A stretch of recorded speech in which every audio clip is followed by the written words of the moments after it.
At Universal City in California, they prepare for the start of a unique pigeon derby across the U.S. The official starters are director Alfred Hitchcock and Tippi Hedren, who is being introduced to theatergoers in Mr. Hitchcock's The Birds. The pigeons, racing out of the American Racing Pigeon Union, carry microfilm copies of an unprecedented contract that will see The Birds open at some 30 theaters in New York on March 28th. Pigeon clubs in 27 cities are participating in the relay race, with 6 pigeons in each relay team. There are trophies for the winner of each leg, and it will take 15 days to complete the race.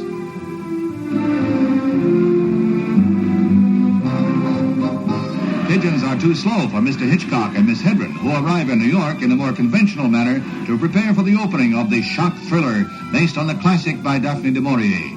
The well-trained Raven has a part in The Birds, but we think it's going to be Tippi Hedren who'll draw the crowds.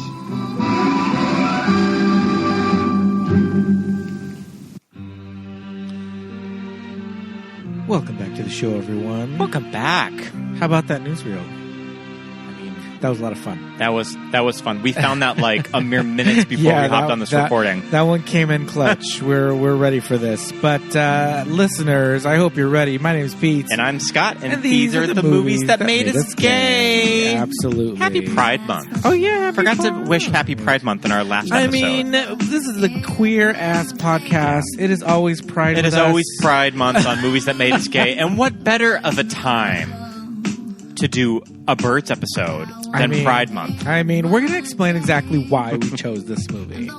But it's going to make sense, listeners. And also no guests today. It's just us. Just us. Mm-hmm. It's just little old us. 2 of us here. But, I mean, why don't you get some paperwork out of the way, Scott? What's going on with The Birds? The Birds, directed by Alfred Hitchcock, released according also noted in that newsreel, March 28th, 1963. Yes. It is based on the short story by Daphne du Maurier, which was first published in her 1952 short story collection, The Apple Tree. It is adapted by Evan Hunter, who was told by Hitchcock to develop new characters and a more elaborate plot while keeping du Maurier's title and concept of unexplained bird attacks. I was going to say, is it based on the short story? The short story is set in England, jolly old England. Yes. And it is kind of like a seaside town. And I believe that the protagonist of the short story, it's a man, too. Sure. I'll say that. And Alfred, I mean, I think that he was close friends with this author, and he had also adapted Rebecca that won Best Picture. Mm-hmm.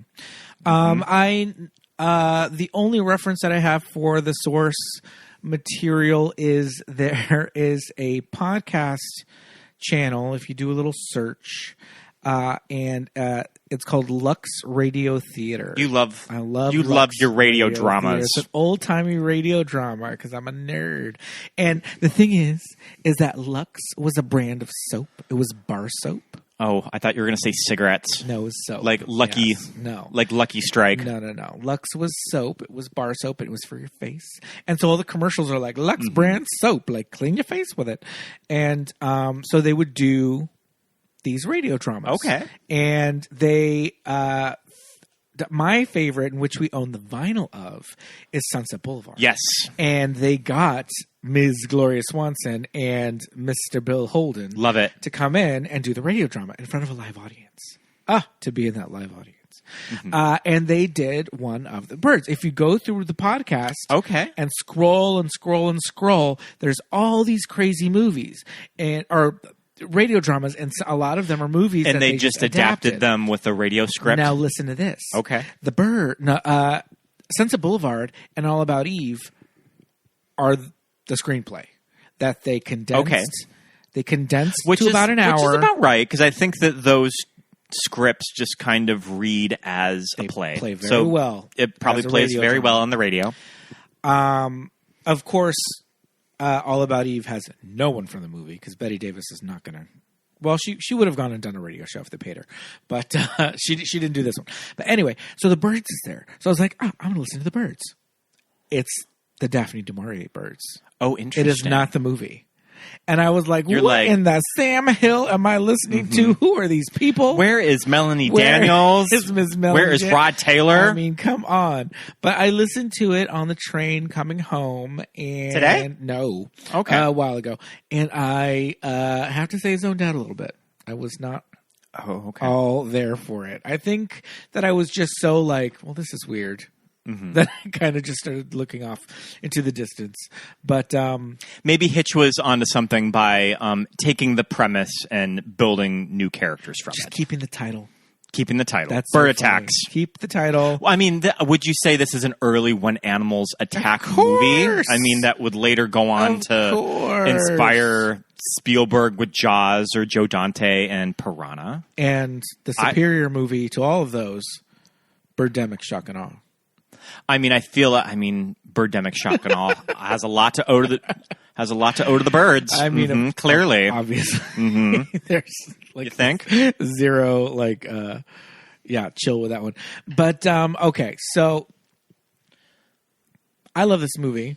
Yeah, and I love it too. I feel like a lot of the time I spend talking to people about the birds, I'm defending it.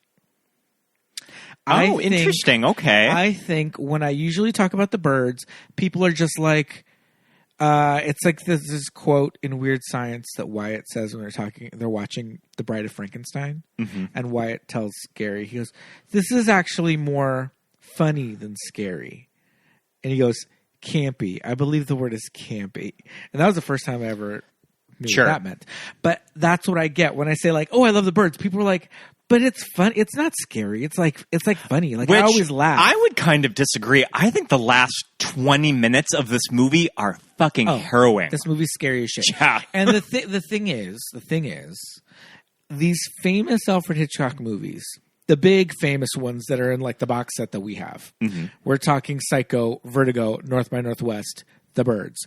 These are the ones that are just kind of, I would say, if you were born in like the early 90s and earlier.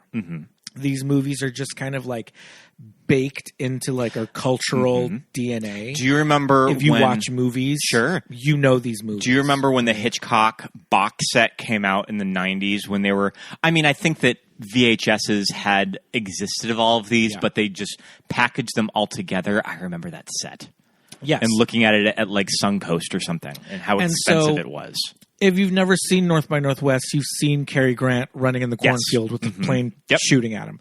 Obviously, we know the Psycho shower scene. With The Birds, it's like the kids running down the street and the birds pecking at their heads. Did you mention Rear Window too? Oh, no, yeah. I didn't mention that, but that's also in there. And again, this is just something that even if you've never seen the movie, shot of Grace Kelly on the bed. Images, I always think of that. And so the thing is, I think those scenes of these birds attacking these children, this shit is fucking wild. This movie, they had zero fucking like animal control, there was no even though there are set. pioneering visual effects that we'll talk about, but they also did use some birds. Yes, they quite used a few. Some roll birds, and they used some roll fishing wire to tie these birds to these children's that backs. shot of Rod like reaching out of the door and that bird biting his hand. Yes. So the thing is, the big images that people know, I think people have this idea in their head of like, it's so campy, right? These birds attacking these people. It's not hilarious. And it's a little funny when you watch it and the kids and all that stuff. And my thing is like, do you watch the show, Tamar? Sure. Like if you watch Have you actually sat down movie, when was the last time you sat down and watched it? It's frightening, right? And for so many reasons that we don't even have time to go into. Obviously, this is Alfred Hitchcock, like we talked about in our Psycho episode. This is Alfred Hitchcock just coming off of Psycho too, so he felt like he had to raise the bar even more. So obviously, we're not going to sit here and be like, "And did you know there's no score in this movie?" Like, there are other podcasts that are going to dissect this movie and talk about like, and they closed the door and there was no door. They just mimed it. Yeah. Okay. Yeah. Great. There's like film bros that are going to talk about all that. We're not going to talk about we're going to talk about why this movie scared the shit out of us and like weird ass queer subtext that's in this movie that we're finding. I'm very obsessed with the character of Melanie Daniels, and we'll get into that. But I love that our show.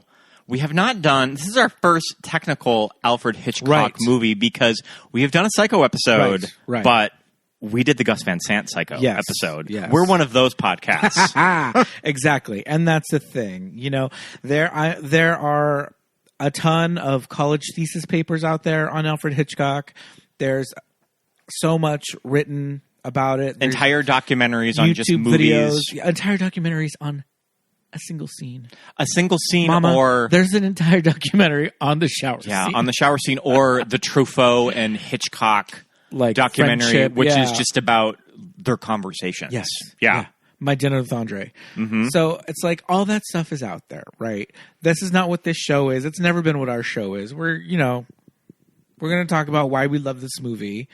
And, we do usually talk about when our first earliest memories of this. Mm-hmm. I have mine. Do you have yours? Yeah. I mean, I think that I would have been introduced to this movie, I think by my mom. Because my mom would have been a little kid when she saw this movie, because this is out in 63. She would have been a little so kid, she would have been a small child. I don't know if she saw it in the theater. Yeah. I mean, she may have. I don't know. So, okay, but so my mom has memories of Psycho, and I'm like, you were 5.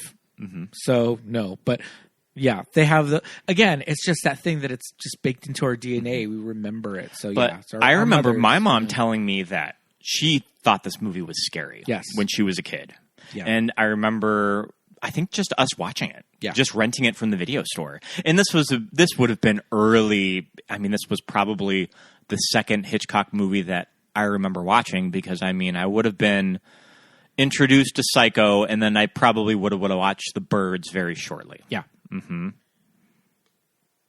And also, do you remember kind of touring Universal Studios when you were a kid? And I feel like that was my first introduction to Hitchcock. Yes.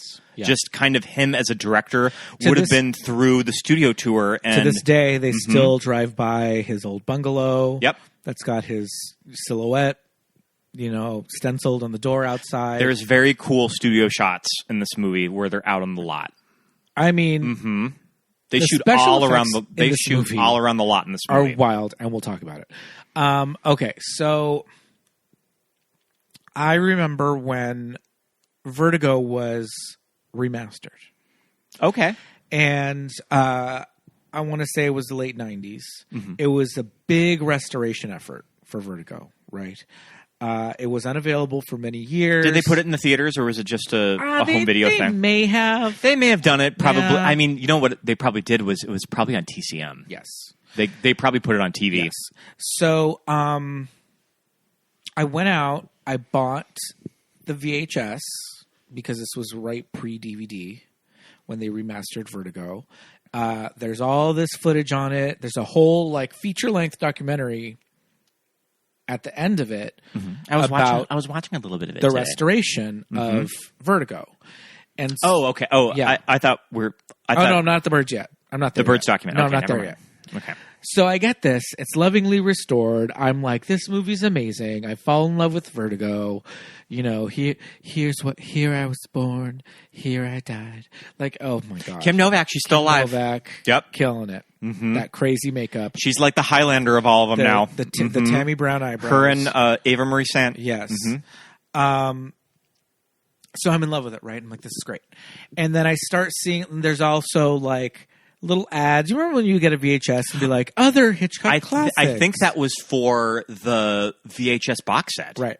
I think. So I was like, okay, I know The Birds. I've not seen it. So I go and I rent it. And it's just a little weird, shitty, old copy from the video store. And I was like, this movie's kind of fucking cool. Mm-hmm. So then I get my DVD player. And there's a nice, 20th Century Masters, whatever, DVD of The Birds, and I buy that, and I become fully obsessed, because now this has documentaries and interviews with Tippi Hedren and our dear friend Tippi Hedren. Good old Tip. Yeah, we know her well. We got to dig up that picture. We'll dig up that picture and we'll post it on the Instagram. I've told the story before on the podcast where we met Tippi. I'll tell it later. And so I was just fascinated by everything about this movie because it's, again, like Vertigo and Hitchcock and Psycho, it's epic, it's huge, it's got this fierce like blonde female lead, but this movie is like a big special effects movie, and it's Technicolor, 1963. Old school special effects, and I'm fascinated. And so I'm just watching everything and taking it all in, and it is a crazy movie. Like, it's not like, and like I said earlier before, like, we can talk about these things. We're not going to go too deep into them, but it's like, there is no score in this movie. Bernard Herrmann, who famously works with Hitchcock on a lot of his movies and has those epic Bernard Herrmann scores like Vertigo and Psycho, is a sound consultant. A soundtrack consultant. And a lot of the bird noises were done. And no bird on Earth sounds like any of the noises in this movie. They were done with a synthesizer. These noises are crazy, otherworldly. They do not sound like birds. Crows don't sound like that. Seagulls don't. So it's like there's no soundtrack. There's this weird eerie bird noises. It's very of its time. It's very of its period. So me, this like modern kid, I'm just like, oh my God, these clothes are fascinating. Like I was obsessed with like San Francisco as like a city and a place to live, and Northern California and all that stuff. So it's like all of these things just kind of sucked me into this movie. My sister and I used to watch the Bob Newhart show reruns when we were kids, and Suzanne Plachette was Bob's wife in that show. And so I was like, wow, look how young and beautiful she is in this movie. She's like so stunning. That beautiful smoker voice. I loved Suzanne Plachette in this. I mean, of course, Tippi Hedren, Melanie Daniels. Is everything. Get out of here. That everything. face. And we're going to talk about this character. But there was just something about Annie, the school teacher, I mean, she's not jilted. She's just the former lover. She's the former lover. Of Mitch. But just Annie Hayworth is just this... She's a school teacher. She lives alone in this house. She moved to Bodega Bay just to be near him. She knew that kind of it had kind of passed that she could be his wife or lover, but she just wants to be near him. So Annie Hayworth to me was this very interesting character. She was mysterious, but she was kind of upfront. All these characters are really well rounded, even without a lot of like exposition or backstory. Like, there's just something about how well executed this shit is. And again, to people that say this movie's campy, it's more funny than scary, to that I say, that's not the truth, Ellen. Sit down and watch it. Speaking of that's not the truth, Ellen, that's the granddaughter of our star. Oh yeah, that's right. Good reference. Sit down and watch it, and you will be kind of surprised at how well done it is for something that you maybe kind of thought had a reputation for being tacky, corny, and played out. Before we get into talking about the characters and the plot, I wanted to ask you, what is your relationship with birds? So I think birds have weird are really interesting, and when I think a few days ago, I wasn't quite sure what movie we were going to do. We were thinking about a few other movies, and I thought, you know what? I have the birds in our October lineup this year. I want to move it up to summertime. Sure. Why not? Sure. We should just do it. And I walked over and got a coffee down the street, and our coffee place is sort of up in the air. Like it's kind of open in the air, and there were these little birds that were just acting the fool. And the woman that was right in front of me, she was kind of afraid of them. Like, she was kind of afraid to go up to the counter. But people have weird relationships with birds, which I think is so interesting. I had a coworker that said that she had a fear of birds, that she hated them. I think it's so interesting. So to me, I have the whole like George Costanza outlook. We got a deal. Us and the birds, we got a deal. We got to coexist. You get close to them, they fly away. I've never had an experience where there are birds somewhere and you walk in their general direction and they don't just get up and leave. Mm-hmm. That's just what they do. Now, bigger birds, on the other hand. Oh yeah, I'm not getting close to that. I have been cornered in a rose garden by a peacock before, and thought that I would have to climb through the thorns to get my way out. Peacocks are not to be trusted because those mothers are huge. Yeah, they are. And that screech, that peacock screech, sounds like a dying, like small child. It's crazy. And when they try to fly, they look like Dementors. Yeah. Because they're just so like heavy and unwieldy. Well, and, do you almost think feathers fly all over the place? I mean, okay. So I as a child, I loved big, like birds of prey. I loved like a hawks and eagles. Golden eagles are really cool. So I loved He-Man and the Masters of the Universe. And my second favorite character on He-Man was the sorceress. Yeah, and she has an eagle headdress, and her toy came with. She transforms into an eagle, and it's orange. Its color scheme is orange, blue, and white. Mama, you could not tell me that I was not the sorceress. I was like, I can transform into this eagle, this orange and blue like plumage.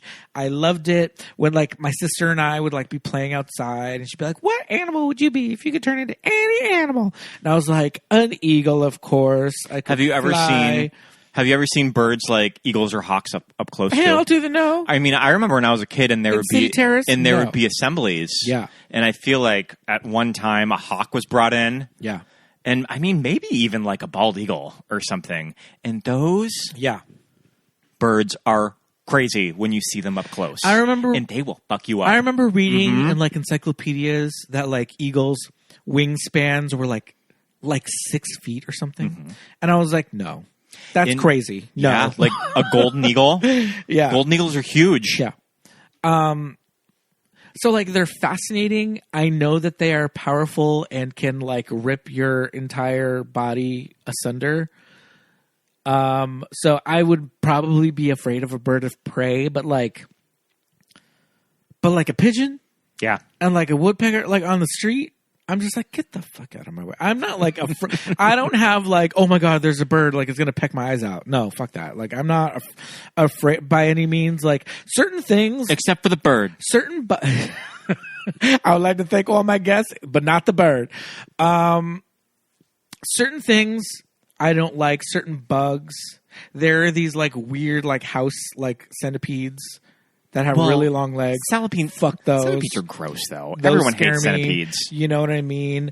It took me a while to be able to like hold the tarantula in my hand at my old job, and the snake. I was like, okay, I got this. I got to psych myself up for the snake. But yeah, I feel like a bird. It's like, okay, it's a bird. They weigh like not even a pound. Like a pigeon weighs like 8 ounces. Like they've got hollow bones. They're not. They're. You ever seen a baby pigeon? I don't think so. Oh, mama, baby pigeons are so gross. So when I worked at the Children's Museum, we were tucked away in the park in the foothills of Pasadena. It was like this lovely, like, you know, verdant green pastoral like experience. And one of our staff found a baby bird, and it was kind of like it looked like it was abandoned. And so they got like a shoebox and they brought it in. This bitch was big. So we were like, what if it's like a baby, like a hawk or something, and it like fell or like whatever. So we're like, we found this like baby. It's so majestic. It will grow into this lovely, wonderful. It'll be our pet. Hawk, and it'll be our mascot at the Children's Museum. So I think they ended up texting a picture of it to animal control before they came out to see it. Yeah.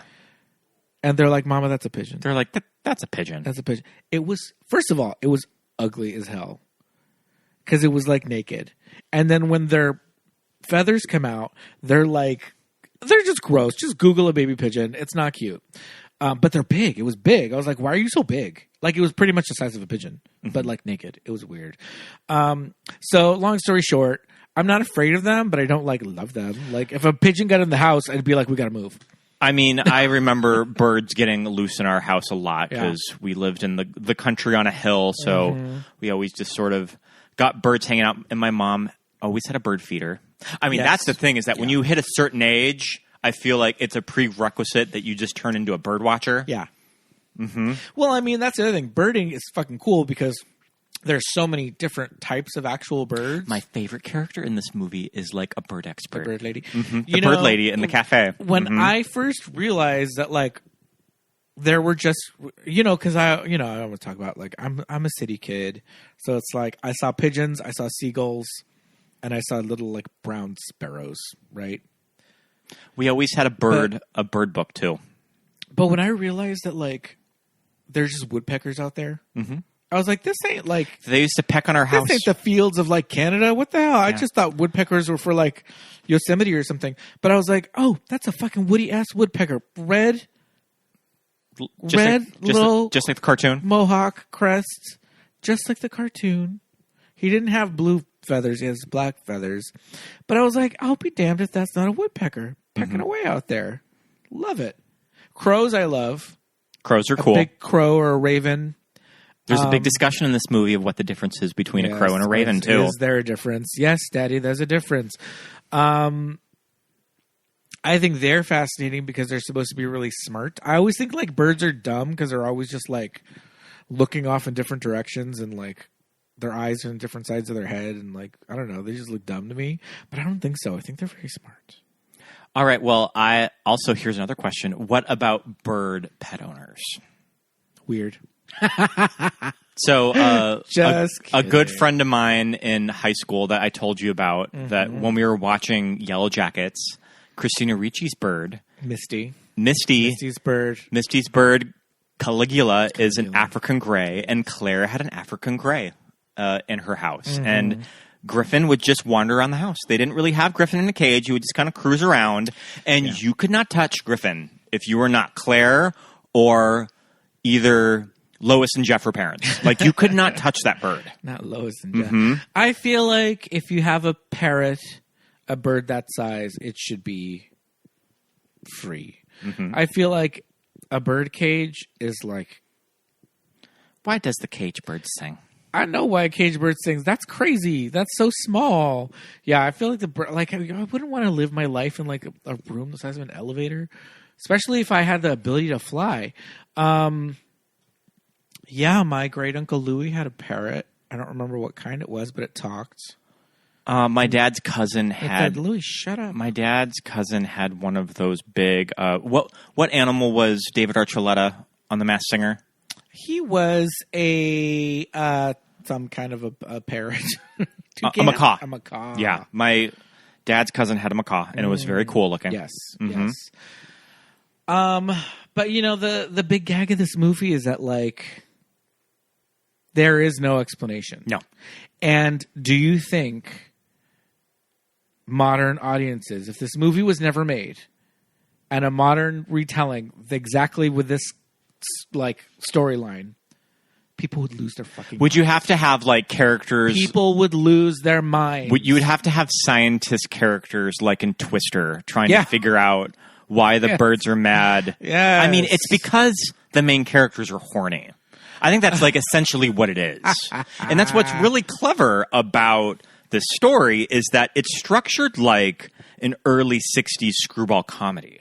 Yes. And then it just turns into a horror movie, and you kind of get that with Alfred Hitchcock's very sophisticated direction.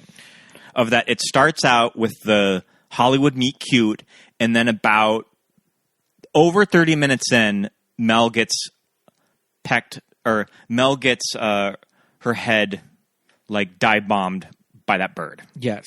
And then it changes into a completely different movie. She got hit by a gull. Yes, it does start off like a romantic comedy, and these two play it very well. Rod Taylor plays that very well. I love the early scenes in the pet store. This crazy ass pet store. Like, you can buy a toucan in the store. You can buy a monkey. There were more monkeys than dogs in this pet store, first of all. What? Yeah. There was a cage that was the length of an entire wall. Yeah. with just like colobus monkeys or like whatever Marcel from Friends was. Just in there. Just go buy a monkey. It's the 60s. Can you just purchase a toucan? I mean, we just saw the Fablemans. We just saw that the mom was just like, I want a monkey. It's the 60s. I can buy one. They didn't have laws against that shit. A full ass toucan. Like, this is an exotic animal. Go buy Toucan Sam there. This is an exotic animal. And yeah, there were more weird animals than there were like dogs. First of all, I didn't see any cats. I saw the tiniest cage with like 5 dogs in it. Yeah. And then the rest was like monkeys and like manticores and esquilax and like weird shit. Like, okay, this one's got the head of a rabbit and the body of a rabbit. Fantastic Beasts and where to find them. Yeah. And the pet store is run.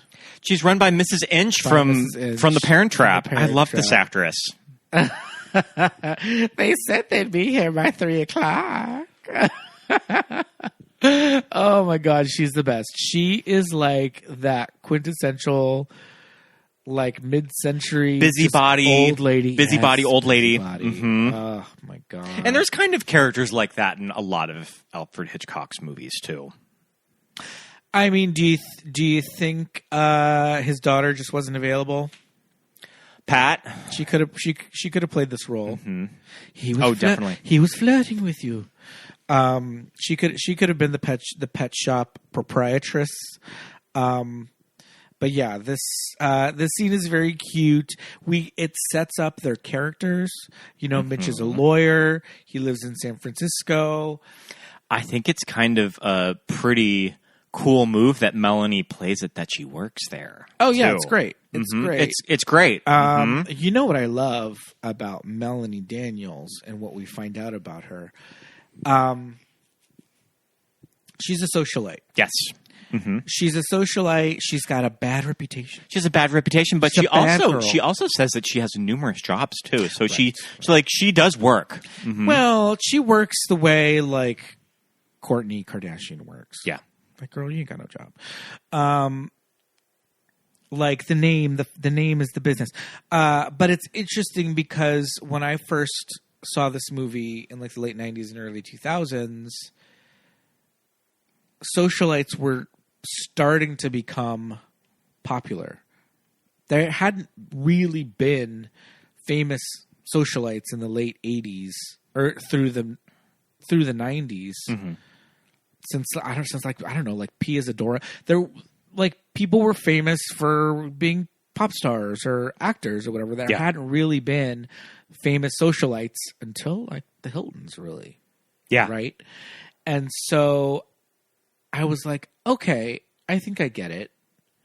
I mean, when you see Melanie Daniels, she's in like what by today's standards, a very prim and proper suit. You know, a gorgeous suit. She's in that suit in the entire movie. A green suit. Yeah.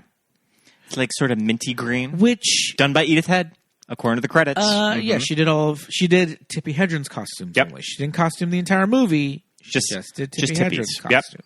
She's not in the green suit in the pet store. Okay, it's the sure. First day because it's Saturday. It's the day before, or it's Friday. It's Friday. That's why Mitch is in San Francisco. She's wearing like gray and black, but it's like a skirt. But again, very prim and proper. Her hair is in this like this French twist. Yeah, hairdo. The hair situation is really beautiful because it's not like our grandparents' hair. Like it's not curly. Her hair is straight, but it's just sort of done in that twist. And it's not quite like a Patsy Stone. Yeah, not quite. Like, I don't even know how you would. I don't know how you would do this hairstyle. Well, let me tell you this: in The Girl, they didn't do it right because I am very familiar with this movie, and the way that her hair is done, it's not exact in The Girl. The hairstylist probably couldn't figure it out. I hate to say this. I don't want to be shady against Sienna Miller. She is very beautiful, but she's no Tippi. So, listeners, if you're not familiar, there's a HBO movie. Yeah, it's an HBO movie. There's there was HBO competing Hitchcock movies in were. 2012. Yes. And there's one, and the girl is with Anthony Hopkins. No. The girl is with Toby Jones. Girls with Toby Jones. And the big difference is the girl is a little more, I think it kind of keeps it real a little bit about what kind of a person Alfred Hitchcock was. Right. And they don't really do that in the Hitchcock movie with Helen Mirren and Anthony Hopkins. Right. Anthony. Yes.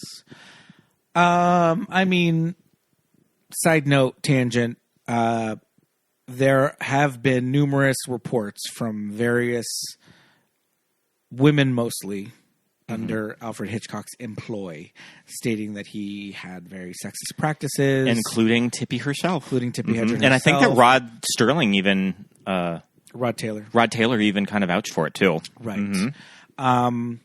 As does Vera Miles, who was fired from Vertigo. Oh, he was an asshole to her. Pregnant. Brought her back in Psycho just because he was like, nope, you're under contract. You have to do this. But then Janet Leigh famously, till the day she died, said, well, he never did it to me. I think that if you're Hitchcock, you're not doing anything with Tony Curtis's wife. Well, there you go. Tippi Hedren, single mother. Yep. You know, Tippi Hedren's story is so fascinating too because she was like an early supermodel, right? And she had kind of aged out of it. That she was doing commercials, and there was one that would always run during the Today Show. I can't do the whistle. Can you do the whistle?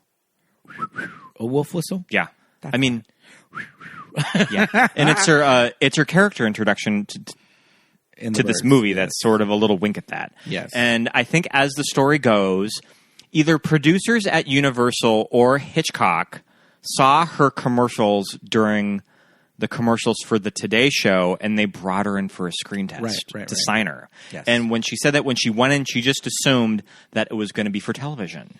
Yeah. That I'll get a couple episodes of the Alfred Hitchcock Presents, and Did you watch the screen test?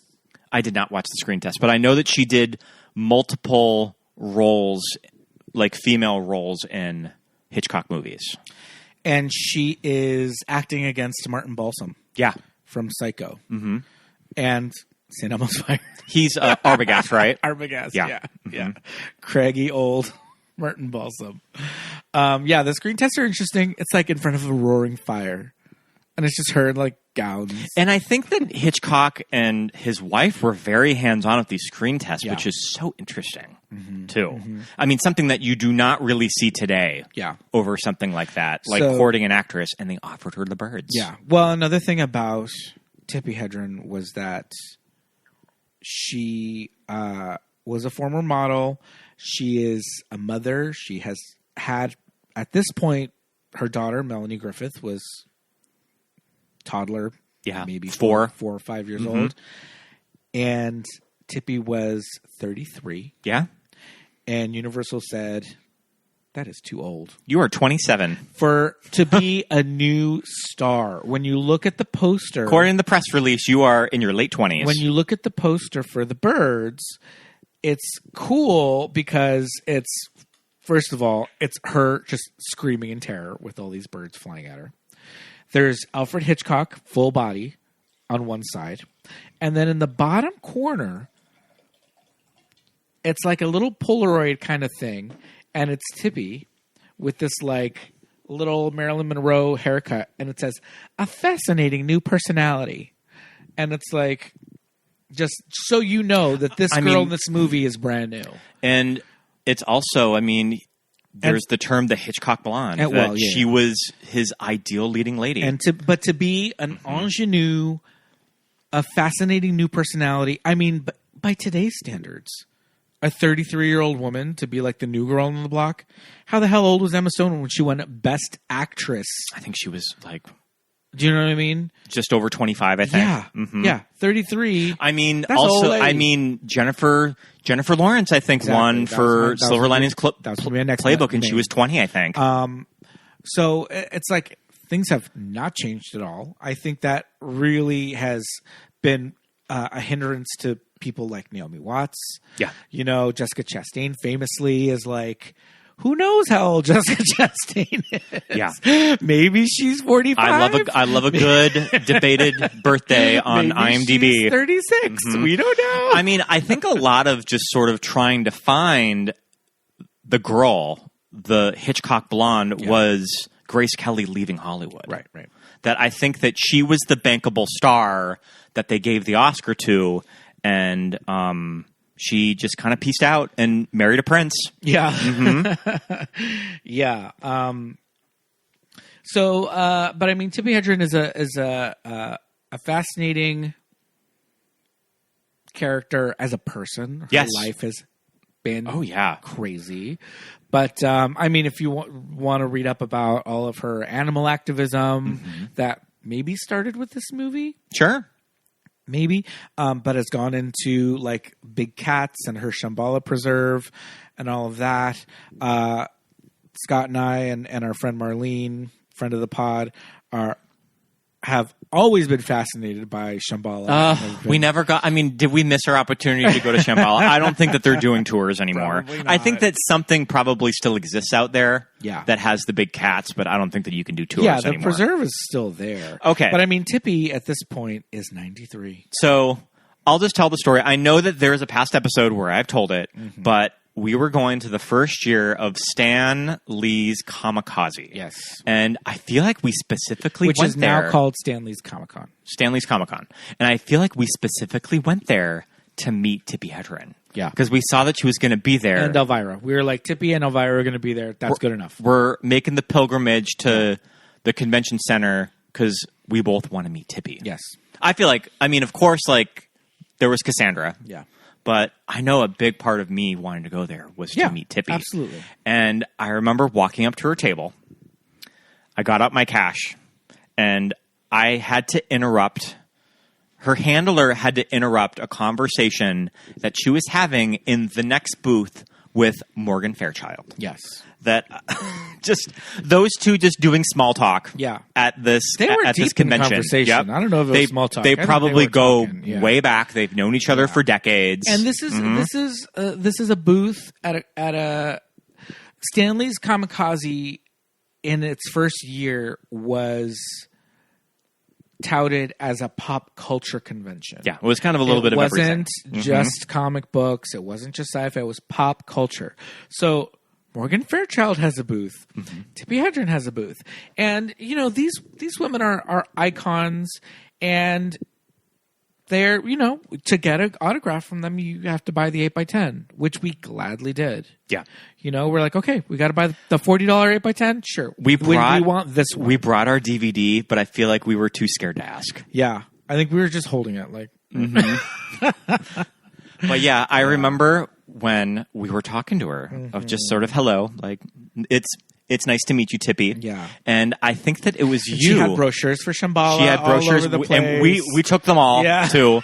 And I remember when she was signing the 8x10, I'll post a picture of it, that her little hands were shaking as she was doing them, and I'll always remember her doing the little birds. She was signing with a Sharpie, a big black Sharpie, and she had her big signature, Tippi Hedren, and she, you know, when you were a kid and you would do a drawing and you do that thing where it would be like a little, like a M, and then that's your bird in the distance. She did like 3 of those.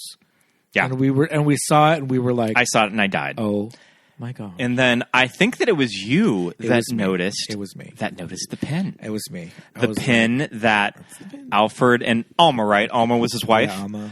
When they took her out to dinner at, I can't remember the famous Hollywood restaurant that they went to. Ciro's or something. Yeah, I think it was that. Yeah. That when they invited her to dinner and they were with some producers that were doing the birds, and he gave her a gift of, here's a gift from Alma and I. Open it.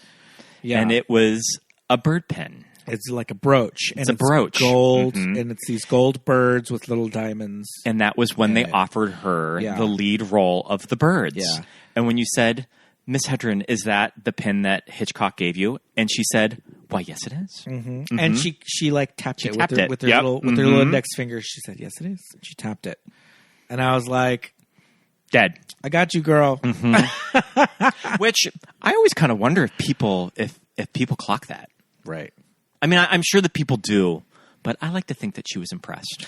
Yeah, I think that she was like, okay, these two little fegulas did their homework. They know what's going on. Because again, at this point, this was not famously, but this was actually a scene in the movie The Girl. Yeah, they recreated this scene. But this is years before that. This is like 2011, 2012 or something when we did this. And so I knew it because I had my DVD. And she talked about it on that little documentary. In the documentary. And I had watched that documentary several times. So I was like, that's it. If it's not it, it's a replica of it. But she said, yes, it was. So I believe her. I believe she just has it and wore it, which is like, it's pretty fucking cool. But yeah, Tippi's an icon, and I'm sure that she has a very complicated relationship with this movie because, I mean, this movie's great. Yeah. It kind of launched her, but just with the whole, just sort of sexual harassment allegations. Right. That it does kind of sour it. And I'm sure that she has very mixed feelings about it that I feel like probably within the past like 7 years that she's really had to come to terms with after the whole Me Too movement of just sort of examining that portion of her life too. Right. Mm-hmm. Yeah, it's unfortunate, and it's one of those things that, of course, we're not going to question any of these women that have come forward with these like allegations. Like, I believe it. It sounds about right of what I know about Hitchcock. It was like a completely different, and not to say that any of it was like justified, but it's like he came from a totally different generation, and it's unfortunate that was something that came with working with him, and it sucks because it's like, I love these movies. And she talks about when she rejected his advances that it did kind of cost her work. Like, she was under contract. She did Marnie right after, but she didn't really go on to do a lot of major studio movies, and that probably had a lot to do with it. So the crazy thing is, it's like none of the allegations, none of the women have ever said that he actually did anything physical other than like maybe unwanted like touching, like touching of their legs and of their things like that, right? So that's kind of as far as it went, which is bad enough. If it's unwanted, it's bad enough. But so you could say like, well, he never really did anything, never really went through with anything. But what he did was, the shitty part about all of it was that he retaliated against most of them. If they refused or rebuffed or said no, then he got back at them in other ways, which is like still shit. Or even if something like we mentioned Vera Miles getting pregnant and she couldn't do Vertigo, that he was just a fucking asshole to her. Yeah. And he kind of brought her back to do Psycho, and she kind of felt like she didn't really want to do it. It's kind of a weird role, and he kind of forced her into making it because it was like a contract thing. And that was like her punishment, for getting pregnant. How dare she get pregnant when he hires her to be in? Meanwhile, we love her in Psycho. No, she's great. I think she's really good in Psycho. Good, yeah. And she has one of my favorite Twilight Zones. Vera Miles. It's the one with the doppelganger. Oh, it's the one that inspired the Jordan Peele movie, right? Us. Yeah, well, yeah, kind of. Yeah, it's an inspiration for us, yeah, for sure. Yeah, so it's one of those things where it's like, he like contributed so much to like modern filmmaking, and these movies are so great, but it's like still creepy. But it's a very complicated legacy. It is a very complicated legacy.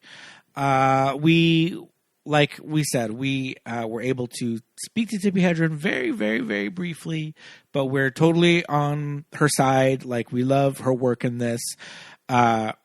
Roar is crazy. We talked about Roar on Keep It Weird. Yeah. Go find that episode. We talk about it in depth. I love that crazy movie. Yeah. Exploitation. But there is just something about Tippi's voice that I think is so appealing. Yes. It's so beautiful. So, okay. So when I'm first watching this movie, I'm in like my early 20s, and I'm trying to put together Melanie Daniels. Yes. Who is the character Melanie Daniels? This woman? Okay, so before you start that, I remember Premiere Magazine did a top 100 movie characters of all time, and I love reading Premiere Magazine. I've talked about it on the show, and I remember Melanie Daniels made the list. Okay. Which I thought was really interesting. Yeah. That is interesting. So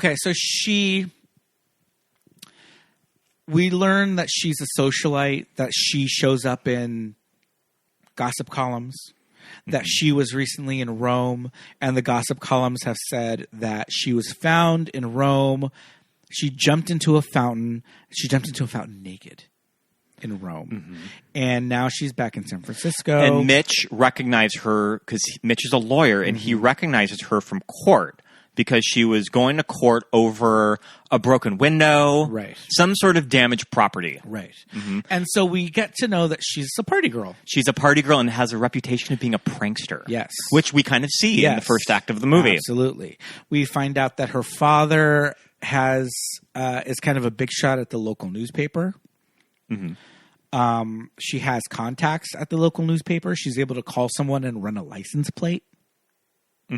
Just somebody at the newspaper desk. When she sees Mitch leave, she just calls the paper and says, "I need you to run a plate for me. Find out who this is," and they just do it. Her dad is either is the publisher or the editor of whatever the big newspaper is in San Francisco. So she has this position of some power in the city. She's kind of internationally known. Like we said, she's a socialite. She's a bad girl. She's a prankster. Supposedly fell into the fountain naked. She says she was pushed, but all the tabloids, all the gossip rags say she jumped in, And so, so she has this bad girl reputation. And when she does play this prank on Mitch by kind of like pretending that she works at the pet store and he calls her out on it, she immediately is like, she stands up for herself. Yeah. She kind of has she's not a pushover. Back and forth with him. She's not a pushover at all. She's a strong, like, independent woman. Very interesting the way she kind of is like, she portrays Melanie as this, she doesn't take any of Mitch's shit. He immediately gets under her skin. She's just like, fuck you. Who do you think you are? You don't know me. You don't know my life. We'll take a little listen to the pet shop. There we are. Oh, there. Wonderful. Back in your gilded cage, Melanie Daniels. What did you say? I was merely drawing a parallel, Miss Daniels. How did you know my name? A little birdie told me. Good day, Miss Daniels. Madam? Hey, wait a minute. I don't know you. But I know you. How? We met in court. We never met in court or any place else. That's true. I'll rephrase it. I saw you in court. When? Don't you remember one of your practical jokes that resulted in the smashing of a plate glass window? I didn't break that window. Yes, but your little prank did. Judge should have put you behind bars. What are you, a policeman? I merely believe in the law, Miss Daniels. I'm not too keen on practical joking. Well, what do you call your lovebird story, if not I really wanted the lovebirds. Well, you knew I didn't work here. You deliberately... Right, I recognized you when I came in. I just thought you might like to know what it's like to be on the other end of a gag. What do you think of that? I think you're a louse. I am. Good day, Miss Daniels. Madam. And I'm glad you didn't get your lovebirds. Oh, I'll find something else. See you in court. Who was that man? I have no idea. So I have no idea. She's giving me a little Mrs. Garrett. Yeah, absolutely. Yeah. But she immediately is like, who's this guy? Like, I'm going to get him. He's going to get his. But I kind of think that she wants to fuck him too. Oh, absolutely. Like she wants to hook up with him. Absolutely. So it's just that kind of very meet cute that she's just like, well, I'm going to get him. And then we're going to hook up. And Rod Taylor is, he's playing Mitch Brenner very suave. Yeah. He's a lawyer in San Francisco, but he goes home every weekend to Bodega Bay because his mother and his little baby sister still live there. Mama's boy. I mean, big Hitchcock fan. He drives an hour and a half each way every weekend to go and stay in Bodega Bay with his mom. We love Rod Taylor. We love The Time Machine. I mean, The Time Machine is great. We love The Time He is Machine. the voice of Pongo in 101 Dalmatians. Do you know what his last movie was? I do not. He plays Winston Churchill in Inglourious Bastards. That was his last movie. It was Tarantino. He is also in the documentary on the DVD. And it's funny because he kind of like, as an older guy, he kind of had a little like a Buddy Hackett thing going on. Like he was just very happy to be there and just super excited to talk about the movie. He seems like a fun guy. And yeah, he just was so like animated and just and like he seemed like really funny. He seemed like a really funny early guy. Australian invasion. He's from Australia. Is he now? He is, I didn't know that. I didn't know that. He came to Hollywood in the early 50s. Okay. That makes sense because he does an English accent very well in 101 Dalmatians, and he's doing an American accent in this movie. Yeah, so Mitch is an interesting character, and this device of this whole thing is going to be set in a small town. It just keeps getting smaller and smaller and smaller. It starts out in San Francisco. Yeah. And then we go up the coast to Bodega Bay. We have to give a shout out to Rod Taylor's gay neighbor. I love the gay neighbor. I love that scene. Oh, are those lovebirds for Mitch? Girl, he's not home. I love that. He's staying with just his like mom for the weekend. a very old archetype of just a prissy old man.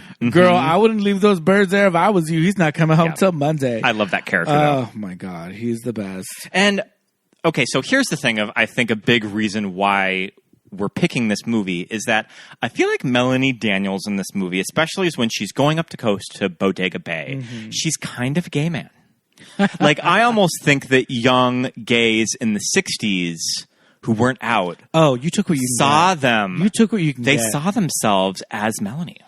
I mean, mean, they were the lead of this Hitchcock movie, and they're going after the man with the little birds. I mean, yeah. You oftentimes see yourself in the place of the female lead in these movies, and Melanie was no different. You know, like you said, she was like, okay, I'm playing it off like I don't like this guy. He's getting under my skin. He's getting on my nerves. But I'm going to play this prank, and I'm going to drive on my Saturday an hour and a half to 2 hours up the coast to give him these lovebirds and a little note that I wrote that says, fuck you and the horse you rode in on. Yeah. It's like, what do you expect to come out of that? Like, obviously she wants something to continue and to keep going with this. One of our favorite scenes of this movie that we're always in awe of, I will never not be on the edge of my seat when Tippi Hedren in her fur coat and her Edith Head suit gets in that fucking boat and goes across the bay. So these are women from a very different time. So she's at the general store trying to find out information on Mitch. She needs his address. She needs blah, blah, blah. And she's like, oh, where's his house? And the guy goes, it's over there. It's all the way across the bay. It's like on the little point. And she doesn't want to take the main road. Like, how do I get there? He goes, if you take the main road, it'll take you there. She goes, I can't take the main road. He'll see me. And he goes, well, you could run a boat. Like, he says it like, well, that's the only other way, like, dummy, and you're not going to do Blondie. that, obviously. And she's like, okay, book it for me. Yeah. And he's like, do you know how to handle an outboard motor on a boat? And she's like, sure. Does she? I don't know. I think she knows her way around boating. Like, we don't know Melanie. Melanie's been... She's a party girl. She's a party girl. She's a socialite. She's been on yachts. A woman about She's been town. on boats. Yeah, so we don't know this life that she's led. She can do a simple little motorized boat. These guys on the dock see her walking up in a fur coat, holding a birdcage and her purse. It's so fucking fierce. And they're just like, what the fuck is this bitch doing? And she's just like, la la la, and she doesn't say anything to them, and she's just like, and she gets in, didn't she hand him the birdcage? Yeah, she hands the guy the birdcage, and he's this old crusty sea dog, and he's like, these beautiful shots of Tippi Hedren going in this boat that some of it's done in a studio. Of her shot on the boat is a studio, and then they do this cool matte in the back too, and I think it's so effective. Of when she's going over there in the boat. So it's a special effect that they borrowed from Disney. Mm-hmm. It's a sodium gas process. It's really weird.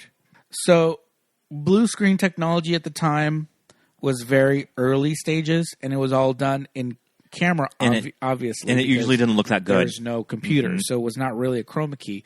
So it looked really shitty. So Disney, and in particular, I think it was invented by Iworks, like the creator of Mickey Mouse. Yeah. And Oswald the Lucky Rabbit. I can't remember his name, but he's in the credits, though. Iworks is in the credits for this movie as a special effects consultant. They created this. They used it to great effect in Mary Poppins. It's in The Parent Trap. And so it was borrowed from Disney for use in this movie. And so when she's in the boat, anything that would have been a blue screen or now a green screen process was done using the sodium vapor. And they used this yellow smoke. It's weird. Yeah. It's like really hard to explain, but it's super effective. YouTube it. It's crazy. And the thing is, it's like those old school Technicolor special effects, there's just something so like handcrafted and like charming about them that I just think is so cool. You know, it's like obviously these are effects, and yes, she's not really on the boat out on the water and whatever, but it's like it's fucking cool. It's like that's movie magic. That's movie magic. This shit is and I'm amazing. always on the edge of my seat when she goes up to the house. She breaks into the house. No score. There's no score. She breaks into the house. She leaves the breaks birds into hers. there with a little note, and then she goes back to the boat, kind of goes a little bit out, and then she's watching for Rod Taylor to find him. She steps in this boat, kicks off with the oar, Yeah. unties this rope, sits down, all in the fur coat, purse in hand. This bitch, like I would fall out of the boat. I don't know how she does this so gracefully and so with such ease.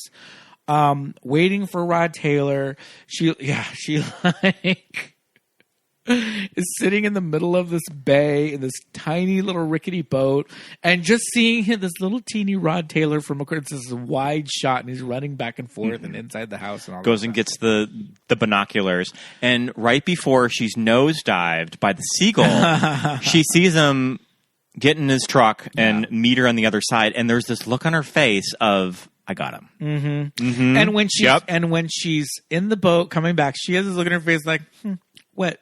Who, me? I know you're not looking at me. It's so cool. It's so funny.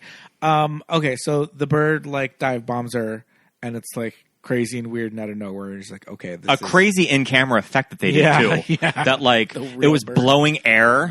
Yeah. Like there was like a string attached to like a little piece of her hair. Yeah, it's crazy. To like poof it out of the way. Yeah, all that stuff. We have not talked about Veronica Cartwright. Oh my gosh, Veronica Cartwright. So this is like the third movie that we've done for Veronica. Yes. Witches of Eastwick, Alien, and now The Birds. Yes. We love Veronica Cartwright. I think I broke my leg. Is that what she says? Oh, Clyde. I think I broke my leg. I mean, if you ever need a great hysterical crier, Veronica Cartwright is so good. And she is doing it to full effect in this movie, and it's heartbreaking. Yeah, child. She is 12 years old. I remember when I first watched this movie, and I figured out for myself that her sister was in The Sound of Music. Yes, yeah. That I remember being like, oh shit. Yeah. Cartwright. Yeah. She looks just like her sister, who's one of the Von Trapp children. Yeah, and Lost in Space. Yep. And she grew up to be fucking Veronica Cartwright. Just love her. like, Icon. Yeah.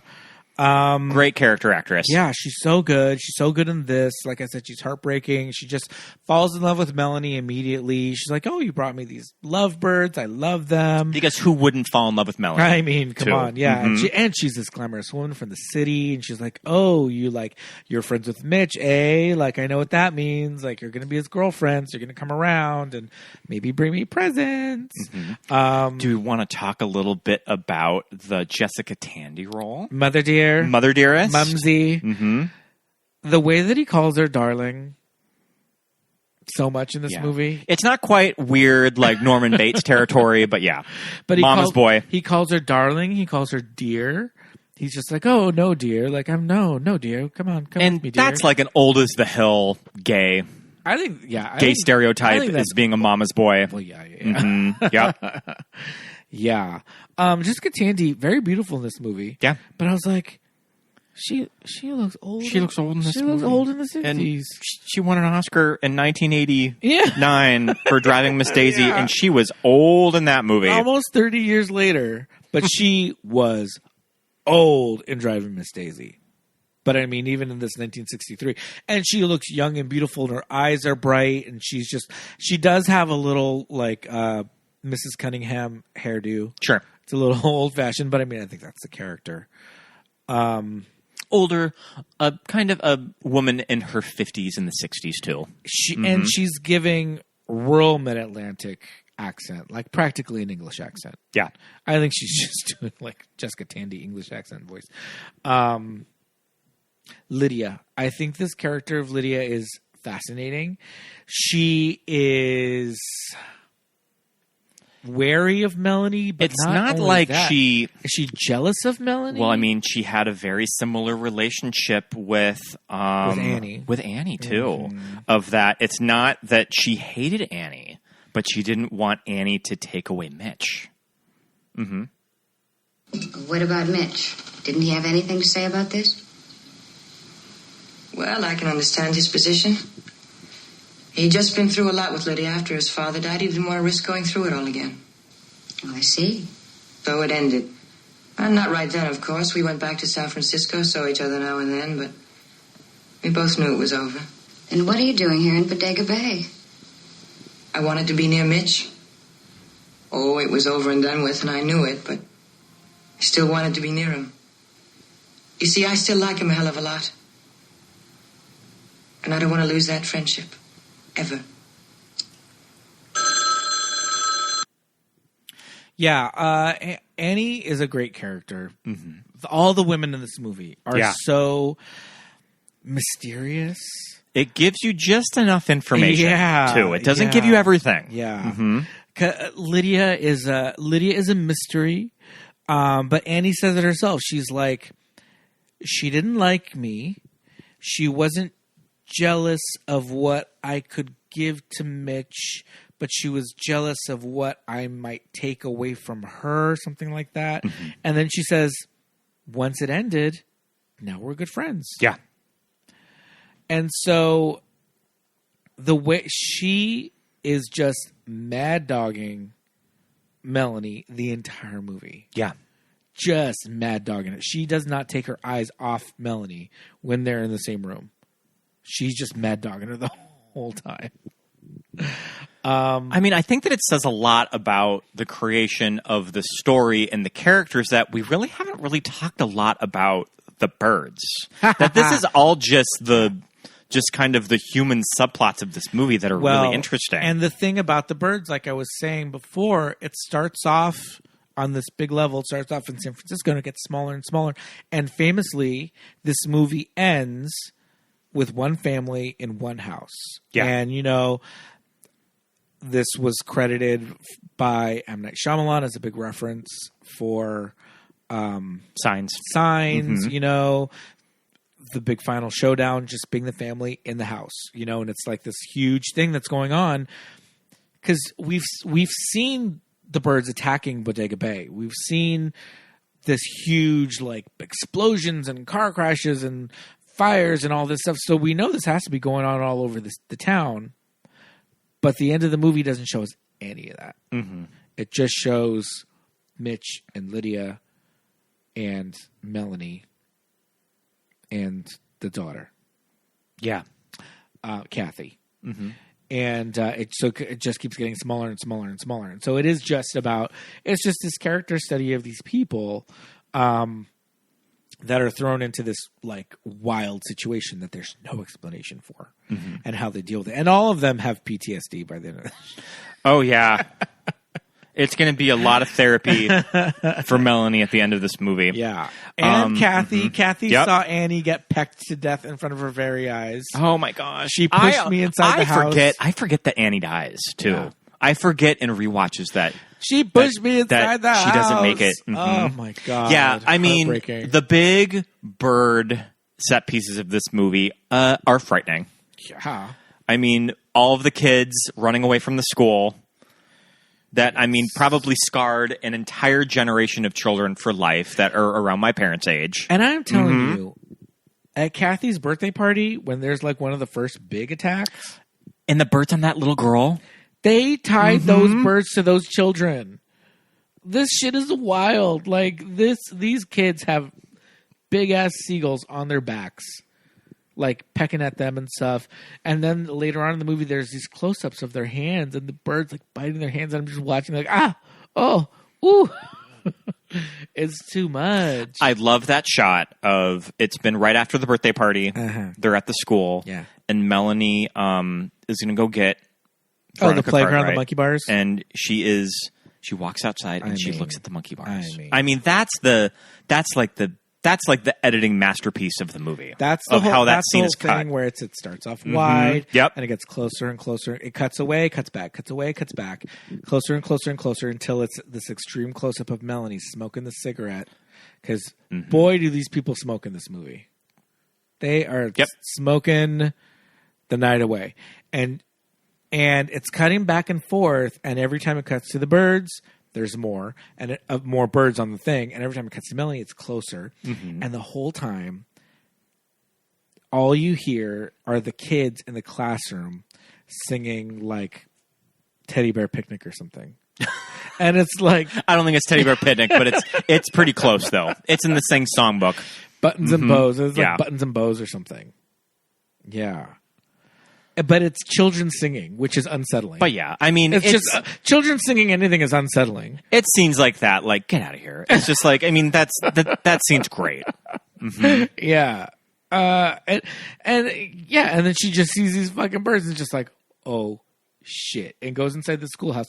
First of all, Bodega Bay is from has not been touched since Little House on the Prairie times. All the classrooms in one room. This schoolhouse is insane. I mean, growing up in rural Montana, I remember. I mean, there's still schools like that, and it's that thing where the teacher's house is next door to the school, which is such an old timey Little House on the Prairie thing too. Because she just is, and she is a single woman who has a job because she's a single woman. She has not been married yet, so she might as well work. You got to be a teacher. And teach, yeah. So all that shit is so old-timey and crazy just because Bodega Bay is so, isolated, I guess, from, the big city. But, yeah, that scene is, super tense. Them running down the road and Melanie gets in the car. It's that thing where it's an old-timey movie, so they get in the car and they check under the visor for keys. Don't you do that? I do it because of the movies. Yeah. But who's leaving their keys in the car like that? That's crazy. Did people do that? Or was that just a movie thing? I mean, Bodega Bay's a small town. But they do it in a lot of movies, though. It's like a thing in old-timey movies that they just you can just get in any car, just be like, oh, there are the keys, and they just fall in your lap. When they make it in the cafe, I mean, this is really the contemplating the apocalypse of what the fuck is going on. And that you get kind of all of these people contemplating what the fuck is happening. My favorite character of the movie, the bird lady expert. She knows all about birds, and she's just like, y'all need to chill out. But then she really kind of puts it into perspective how old birds are and just how fucking many of them are. Yeah. I love when she says well, if they did band together and start a war against us, we'd never stand a chance. We're done. She's like, that's it. And you get the mother saying to keep it down. My kids are here. The Rachel Dratch lady. I mean, it pretty much just turns into the supermarket scene from The Abyss. You get all of these archetypes. Oh, The Mist. From the supermarket scene from The Mist. Yeah, yeah. everybody just kind of devolving into just like going crazy and losing their mind. And I love that the guy's like, I'm going to the city. I'm going to the freeway. Follow me. And she's like, okay, I'll follow you. And he's like, well, let me finish my drink first. Yeah. It's like, oh, we were noticing this like stocked bar in this restaurant. The Tides restaurant is like, there's enough fucking booze in there to last them the bird apocalypse. Like shit. Maybe Bodega Bay doesn't have a proper bar, and you just go to the Tides restaurant. Yeah, but restaurant. But Pete, all of those scenes were done on the lot. And we were wondering it, and when I was watching the documentary, they did say that all of that was done on the lot. So they recreated the Bodega Bay streets. Mm-hmm. Okay. Bodega Bay, real town. Yeah. It is very close to where The Fog is shot. Santa Rosa. Yep. I love The Fog. The Fog kind of has like a very similar tone. Sure. Of seaside spooky town. Yeah. Mm-hmm. Yeah, absolutely. Supernatural elements. Mm-hmm. Yeah. The Rachel Dratch lady in the bar, though, when she just finally does lose her mind after the big like showdown explosion with the birds. Mm-hmm. This broad, I mean, oh my God. Why are they doing this? Why are they doing this? They said when you got here the whole thing started. Who are you? What are you? Where did you come from? I think you're the cause of all this. I think you're evil! Evil! That's what I tell myself every morning when I'm waking up. Just look in the mirror. But evil! These birds did come when Melanie drove up from San Francisco. Melanie the cause of all this? Were the birds... I mean, would this have happened anyway? You know... Does it matter? Yeah. You know, I don't know. Okay, so Hitchcock said in an interview that the birds in the film rise up against the humans to punish them for taking nature for granted. Sure. So it's like the other M. Night Shyamalan movie. The one with Zooey Deschanel. The Happening. The Happening. I never saw The Happening.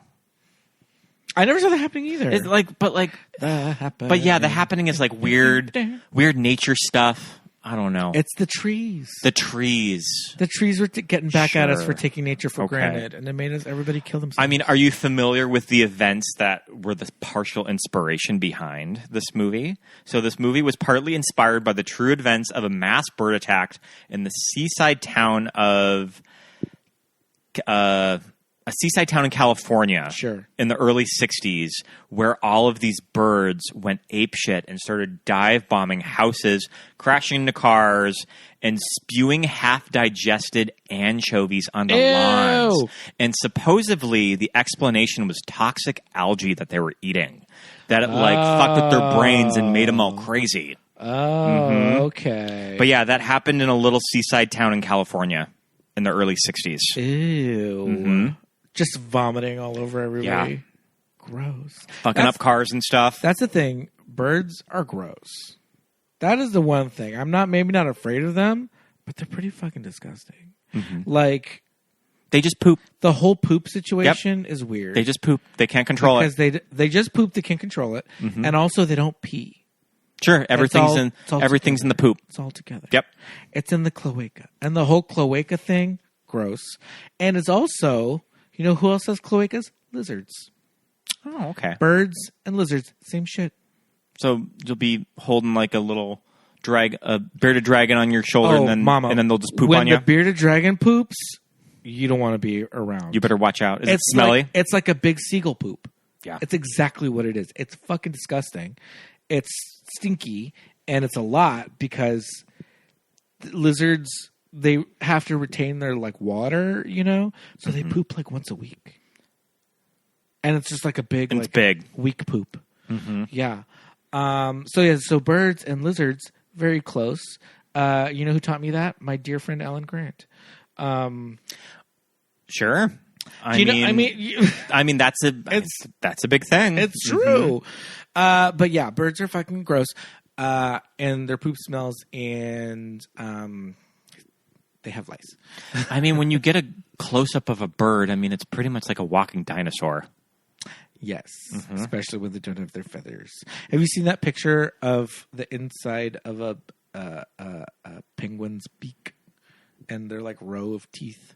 It's very scary. I was just watching The Good Place, and speaking of which, it was the episode where they had to find their companion animal. Oh, sure. And Eleanor gets a lizard. She gets an iguana. Yeah, that's always just on her shoulder, and it's crawling on her head. And who's the really dumb guy?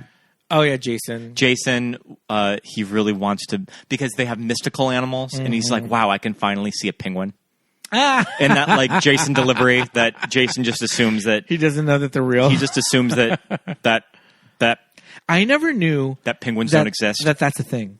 That it's fully a thing. People are pretty dumb. Culture that people think that penguins are magical creatures and not real. That's weird. I love penguins, though. I know, they're so cute. They can't fly, though. No, they cannot. They've got big flippers. Okay, so who we talked? Okay, I want to talk a little bit more about Annie. In Annie's little like house, and she's got a room for rent, and like classic spinster move, room for rent. It's interesting the circumstances how Melanie first has to go over there. Well, I think that she just wants to be close to her because she wants to find out as much as this guy as possible, right? Because she knows that they have a past. Yeah. And the way that she's doing a little recon. Yeah, she's doing a little recon, and the thing is, Melanie and Annie are very similar people. Like, I think neither of them are to be fucked with. Yeah. Just period. They're both pretty self-sufficient. They're both very self-sufficient. But I think they both know that neither of them are to be fucked with. Like, Annie sees her, and when she first goes over because she needs some confirmation of Kathy's name. Because the guy at the general store doesn't know. So he's like, you know who knows her fucking teacher? And she lives right there. So she goes over. And she's talking to her. And she's very much like, oh, I need Mitch's little sister's name and blah, blah, blah. And Annie's like, I'm on to you. All right. Come on. Yep. Who are you? There's no reason for you to come up here and need all this weird information. And Melanie's like, all right, you got me, gal. You know what I mean? Like they know the jig is up immediately. Their chemistry is really good. So good that it's almost like erotic too. They're like, so good together. It's almost like a sexual chemistry too. You know, when after the attack at Kathy's party, and and Melanie decides to stay the night, I'll go stay with Annie. She goes and stays with Annie. And they have this little talk. Over cigarettes and brandy. So cigarettes and brandy, as you do. And inside the house with the windows and the doors closed. They're having this talk. Annie kind of reveals her past with Mitch. She reveals her past with... It's the scene that we played a little bit ago. Yeah, reveals her past with Lydia, all that stuff. And the scene ends with a seagull just fucking barreling into the front door. Yeah. And it's crazy. It's like so eerie. Like they go and they think somebody knocked. They're like, who is it? It's late. And they open the door and there's a dead seagull there. And especially a door too. It's not a glass door. It's not a window. It's not a glass window. Yeah. I remember just the sound of birds hitting our glass window when I was young. I mean, that's where the bird feeder was. And you would see them like knock into the window and then like get knocked down, like shake their little head and then fly away. But I love when Annie says, "You must have gotten lost in the dark." It's not dark. It's not dark, Annie. There's a full moon. There's a full moon. And then they just look at each other. Yeah, and it fades to black. They're like, yeah, their chemistry is very interesting. It's just like these two women. It's like they're not fighting over Mitch. No, they're not like, well, he's going to like me better. Like, I'm like more rich or whatever. She kind of gives her the advice of, well, good luck. Yeah. Good luck with that one. Yeah. And I think Melanie's just like, all right, Okay, thank you. You like laid it out. Like she didn't say like real bad shit. She didn't say like, oh, he's awful. He's a dick. Like, don't waste your time. She didn't want to keep her away from him. No, she's just like, try it. But this is what happened with me. Yeah, it's very interesting. I think that Annie is a very interesting character, and you're right. When she does die, spoiler alert, it's crazy. It's shocking. And, when Mitch goes to cover up her body, and then Melanie says, "You can't leave her there." Yeah, yeah. Yeah, it's crazy. And Melanie's like trying not to look, and like they're trying to shield Kathy from looking at her. Like, oh my goodness. And Kathy's just hysterical. And like Kathy's just like she's seen so much shit, and she's like 12 years old. She's a little girl. And like, oh my God. But yeah, when they the school is so funny.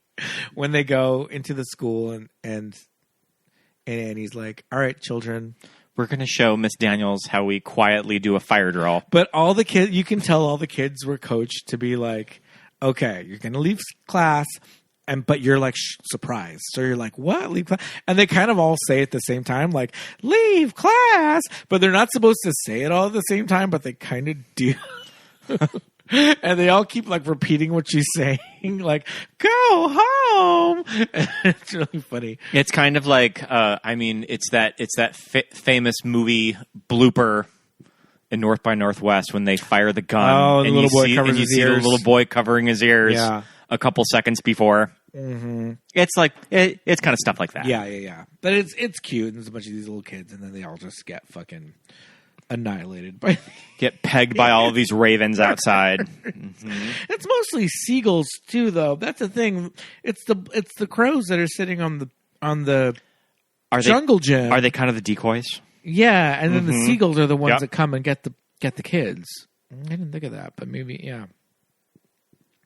There's a lot of stories, but this is from a time in filmmaking when trivia was maybe not so true. Larger than life movie legends behind the making of movies. So like Rod Taylor has a story about a bird that didn't like him.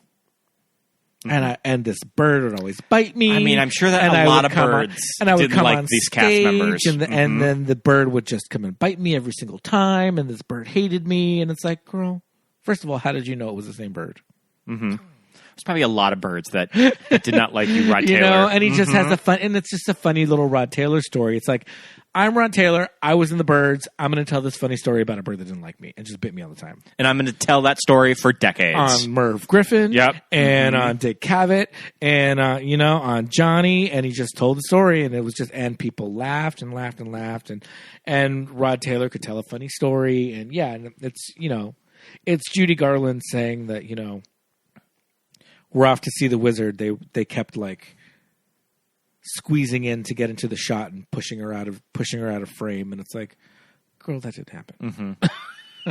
Talking about like horny munchkins that would we all know that did happen. Be looking up her dress or something. Mm-hmm.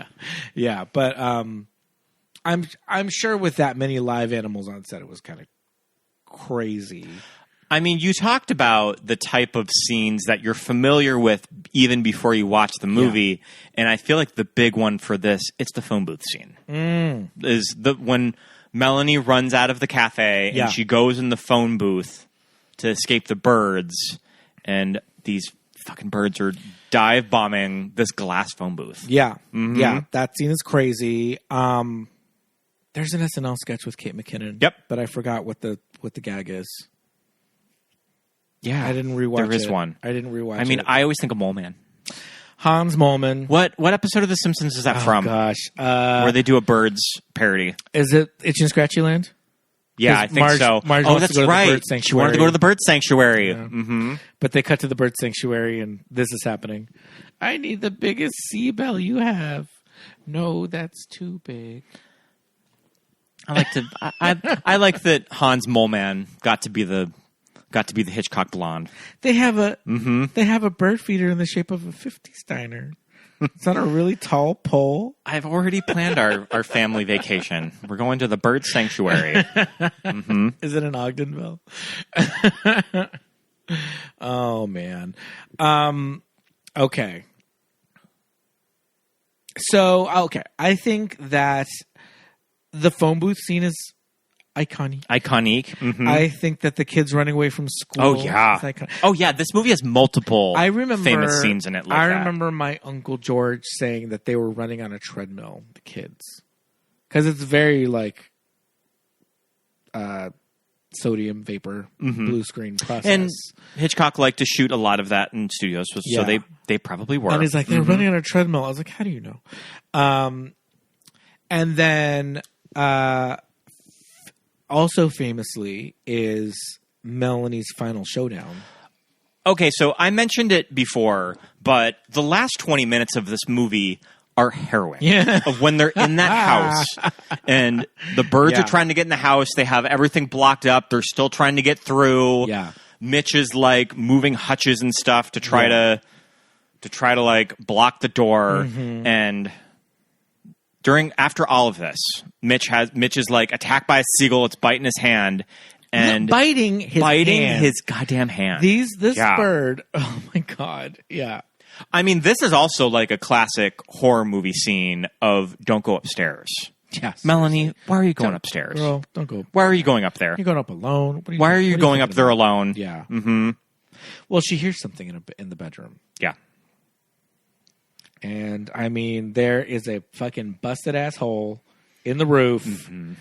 And when she lifts up the flashlight and it goes to the bed and it's covered in birds, you're like, no! Oh, shit.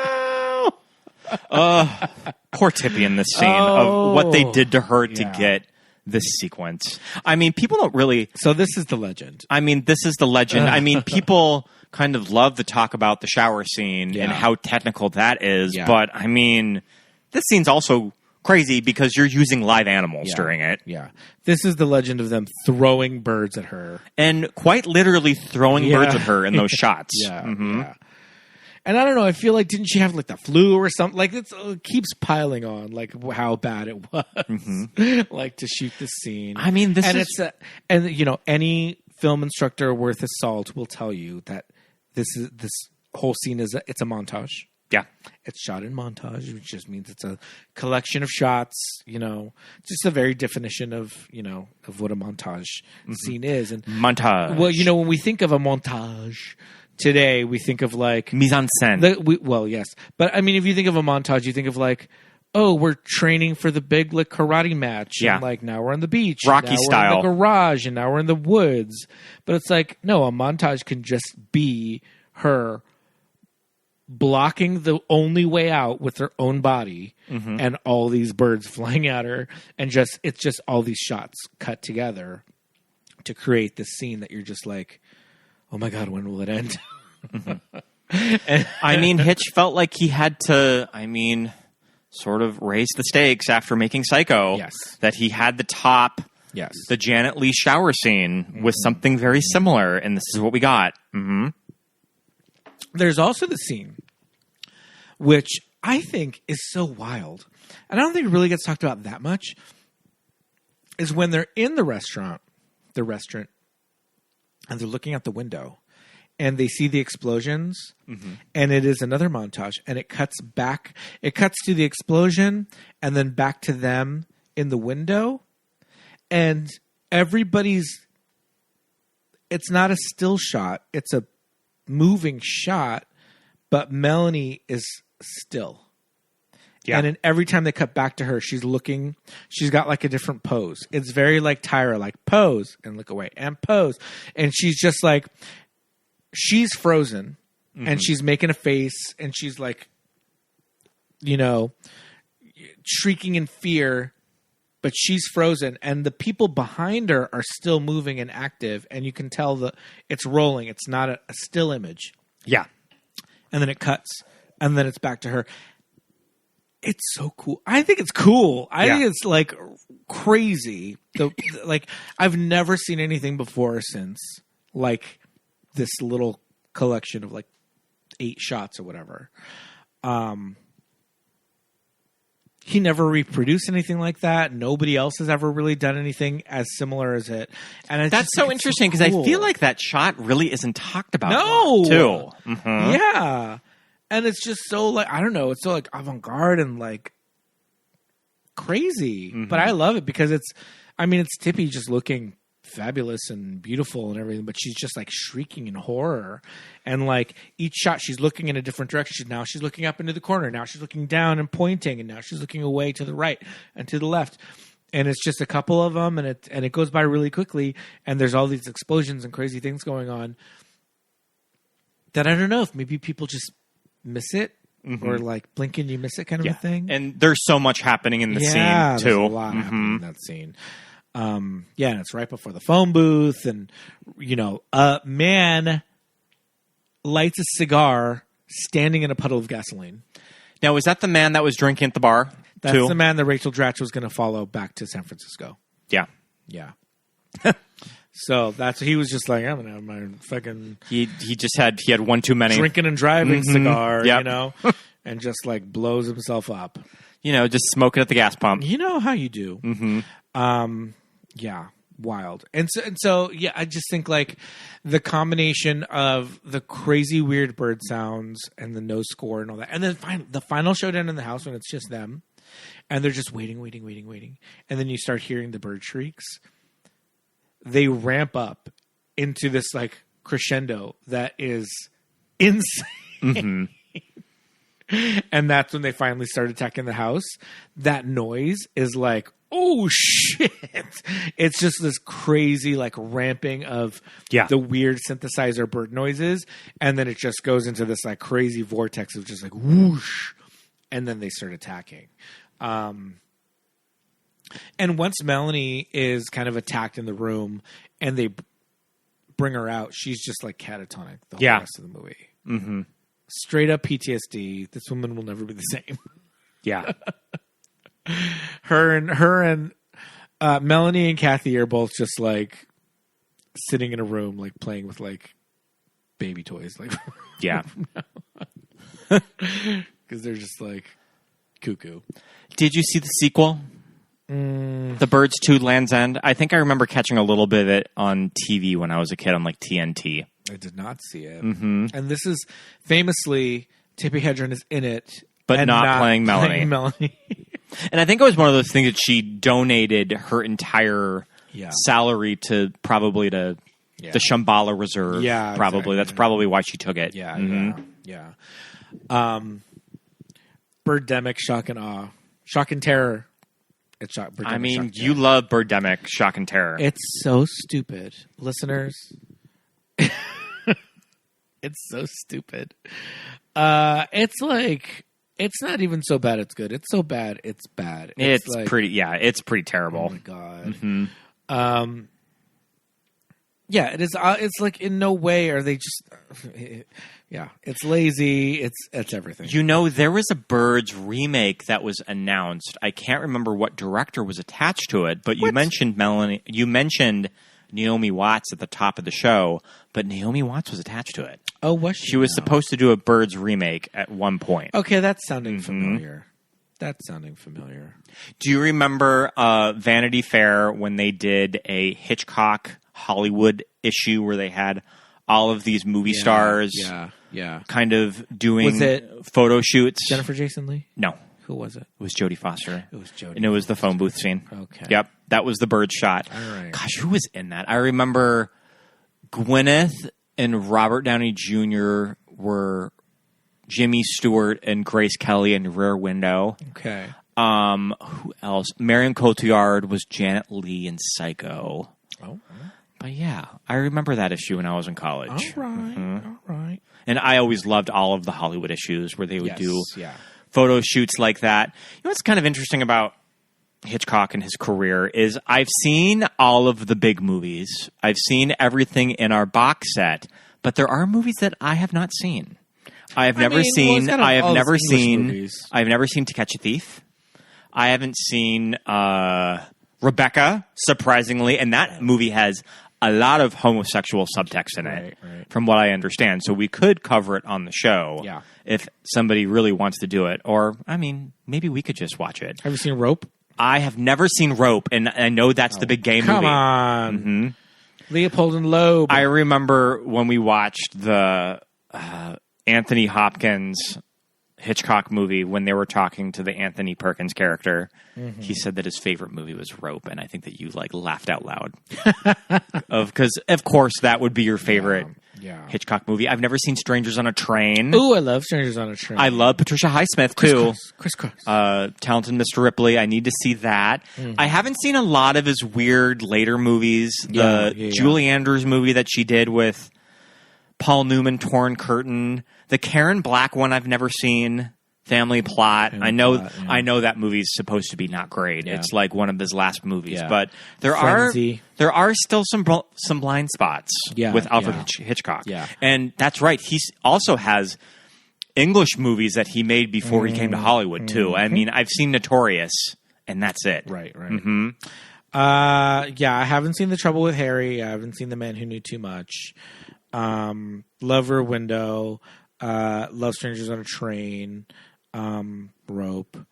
Yeah. Oh, Notorious is good. Spellbound I haven't seen. Yeah, and then there's the crazy old ones from England.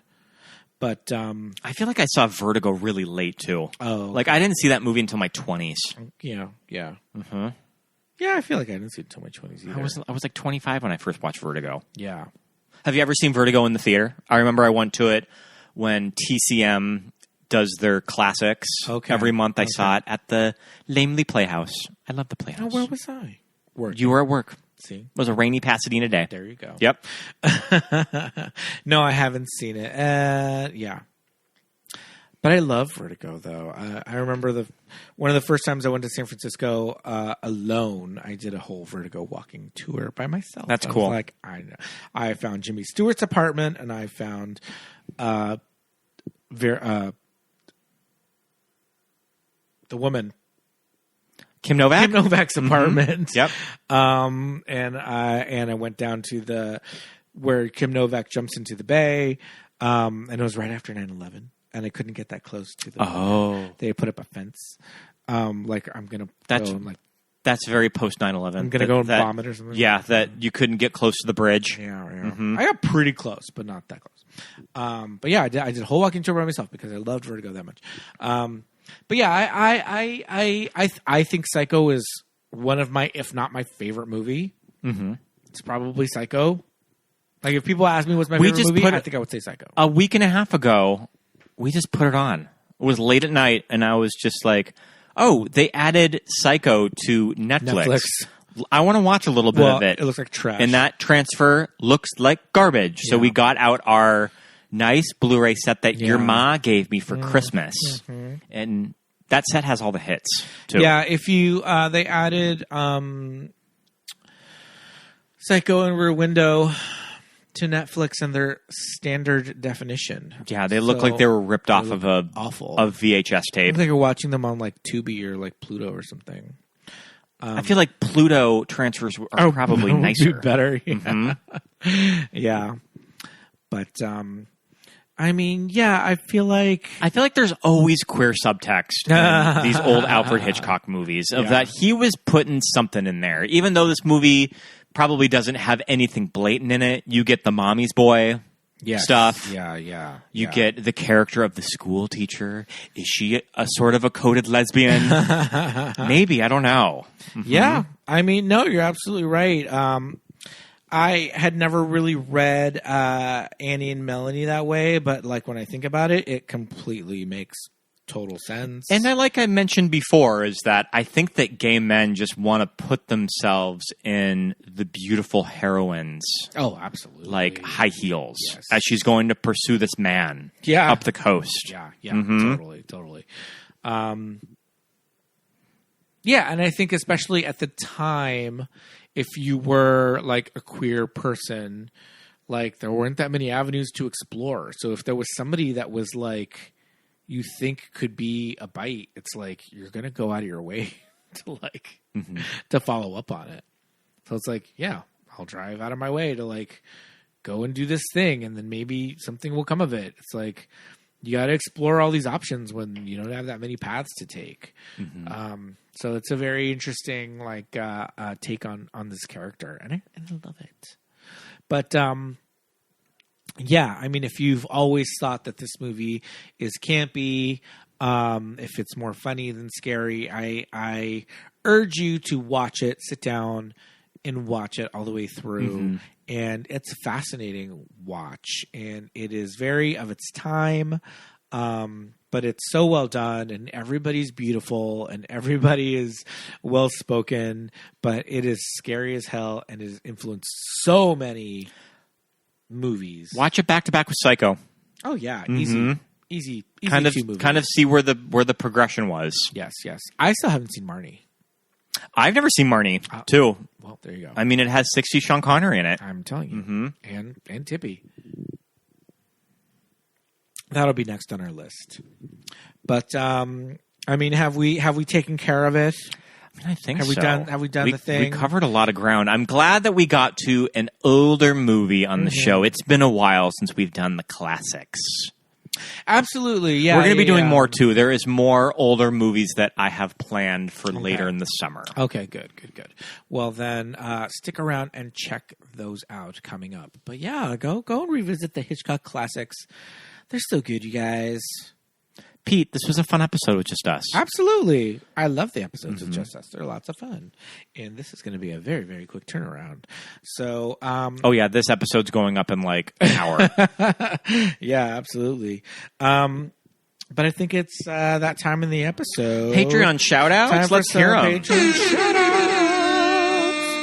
All right. Well, we have a couple of new patrons that we want to say hello and thank you so much to all of our patrons, including Desiree and Adam and Chris, Andrew, Laura, Thomas, Brenna, Jessa Rabbit, Lawrence, Lisa, Alexis, Thomas, Mark, Jackson, Millie, Ted, Benny, Jermel, Melanie, Susan, JJ, Muffy, Jamie, Drew, Genevieve, Dawn, Joshua, Emma, Millie, Aaron, Jessica, John, Nick, Christine, and Rufino. You guys, thank you so much for joining the Patreon. We've been putting stuff on the Patreon every week for the RuPaul All-Stars recaps. Yes. We've been doing an episode every week. Absolutely. We've been following up. We've been doing our recaps for Drag Race All-Stars Season 8. We're a little bit behind on the Watch With Us commentaries, but we're doing the recaps every week, though. Yes. And so we'll have a new Watch With Us commentary very, very soon.